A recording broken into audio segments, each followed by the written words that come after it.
انا النمله جوده المصري، ودول مجموعه من اخوان الحشرات. محمود باشا حسين بتاع امن الدوله اتفق معايا اتفاق، قال لي عيش نمله تاكل سكر. انا من ناحيتي وفيت ونملت على الاخر. فين السكر؟ بيتقال ان ده حكم عسكر. لا والله ما حكم عسكر. انا اقسمت بالله ان احنا ملناش طمع، وهتشوفوا ملناش طمع في اي حاجه ولا في اي رغبه ولا اراده لحكم مصر. عيط، ما نعمل ايه يعني؟ لسه النكد والكآبه والحزن كله جاي يحاول. اوعوا تكونوا مش مصدقين ان مصر مش هتبقى قد الدنيا. اقف امامكم للمره الاخيره بزي العسكري. كلها نص ساعه والبدله هتنشف. بالمناسبه انت تقصد بده ايه؟ انك انت تاخد؟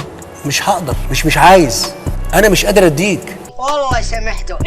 صدق، ما كذب عليك، ما كذب. نتكلم شويه بارقام نقول احنا فين. الزعامه دي ما تجيش الا من قلب اسد. قلبك هيبقى اسد. شوف يا فندم، والله انت لسه ما شفت قلبتي. هتبقى قلب اسد. هفاجئك. ما يصحش ان انا اعمل مع المصريين كده، وما يصحش المصريين يقبلوا مني كده ان انا اقول لهم في شكل وانا من وراء هذا الشكل. لا يجوز. اوعى يا واد غيره تكون بتشتغل عمك الضو. عيب يا ضو، عيب. في ناس يعني دايما يقولوا انت بتتاخر في الكلام. ليه بتتاخر في الكلام؟ لان انا الكلام عندي بيعدي على فلاتر، على قلبي زي العسل. فلتر الصدق. في مصر مفيش مجال لديكتاتور خلاص. في مصر هيتم تداول للسلطه كل 4 سنوات. افيه حلو. عاجبني بصراحه. فلتر الامانه. يعني انا لما اجي اقف الوقفه ديت مع الرئيس مرسي الله يرحمه، انا بقف مع مصر. لو اتأمرت عليه بعد ما تولى يبقى انا اتأمرت على مصر.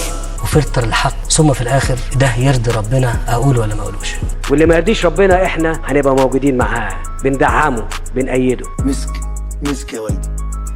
شو ازاي؟ تصور حضرتك ان كل كلامي كده، يعني انا بتعذب قوي عشان اتكلم. مره حكيم قال السلام عليكم. هل ده مقبول ان احنا نسيب الدين ده للقادم، الاجيال القادمه؟ حرام.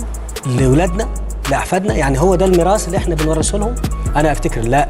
الناس محتاجه رادل بحقيقي، رادل زي صلاح الدين الابنودي، خدت بالك؟ فارجع تاني، مش هقول هطمنك، هي الاقوال ما بتطمنش ابدا، هي الافعال تطمن. فيا رب الافعال تخليكم تروا. صلوا على النبي عليه الصلاه والسلام. اسمع صلاه النبي حلو. هو هيطلع ارنب ولا ايه؟ انا مش عارف، ركزوا معايا. نقول له انا هزود عليك التذكره جنيه، يقول لك انا غلبان مش قادر. صحيح، وانا كمان غلبان مش قادر. فاكر المترو؟ كان بجنيه. فاكر كيس الشيبسي الكبير؟ كان بجنيه. فاكر البيبسي الصاروخ؟ كان بجنيه. فاكر الدولار؟ لا ما كانش بجنيه ده. عمره؟ ان احنا نطلق عمليه الاصلاح الاقتصادي وتعويم تغيير سعر الصرف. شايفك متماسك ولابس ازرق يعني عود نفسي على لبس السجن. ناوي ان شاء الله اسرق عشان اعرف اعيش. الحل الوحيد ان انا اسرق. احنا لما خدنا قرار تعويم الجنيه المصري كنا عارفين ان هيبقى فيه ليه تاثيرات صعبه على كل المصريين. الو، هو الدولار بكام النهارده؟ كل اللي كانوا قاعدين قالوا ايه؟ لا. قلت لهم يا جماعه هو العمليه مش عافيه، مش لا والله ما بالعافيه، لا بالعافيه، ده بالعافيه. انت دلوقتي تحت جهاز كشف الكذب. جاوب على الاسئله اللي هتتوجه لك بكل صراحه. هو الدولار بكام النهارده؟ وانا بقول الكلام ده لكل اللي بيسمعني في مصر، لو سمحتم ما تسمعوش كلام حد غيري. طب اشرح لنا حضرتك، فهمنا الخطه، اتفضل. في مصر كده كام في المية منهم ما كذبش في حياته كذبه؟ المشكله الكبيره اللي موجوده معايا ان انا ان شاء الله راجل صادق، والفضل يرجع لي، ولازم نرد الفضل لاصحابه. صادق قوي وامين قوي ان شاء الله. الراجل ده حالف قسم، يعني استحاله يكذب ولو على رقبته. كام؟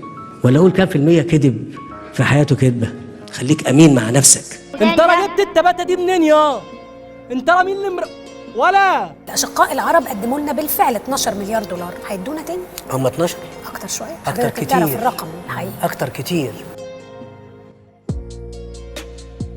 استغفر الله يا علاء، ده واجبنا استغفر الله. لا ما تحرجنيش أكتر من كده يا علاء. تدخل الأشقاء العرب بعشرات المليارات من الدولارات في 2013 و14، أنا بقول لكم لم تكن لمصر قائمة حتى الآن. مذكرة كنت طلبتها في يونيو 2014 كان عن موضوع الجزيرتين.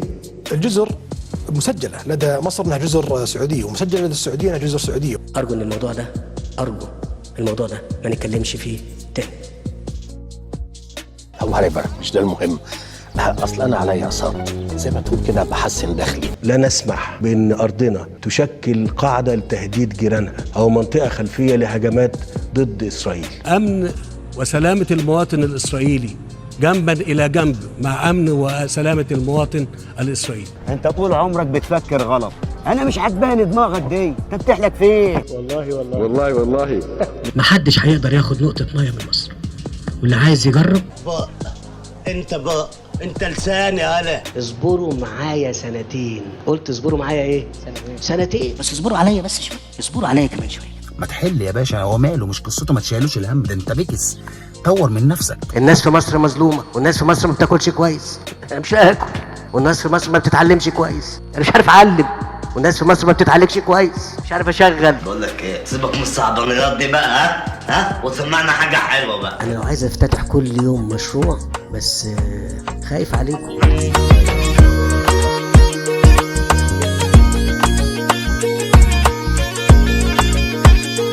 امال ايه؟ انا عامل قصور رئاسيه وهعمل. المليارات عندي ملهاش قيمه بالمناسبه، اللي بيسمعني عارف الكلام ده.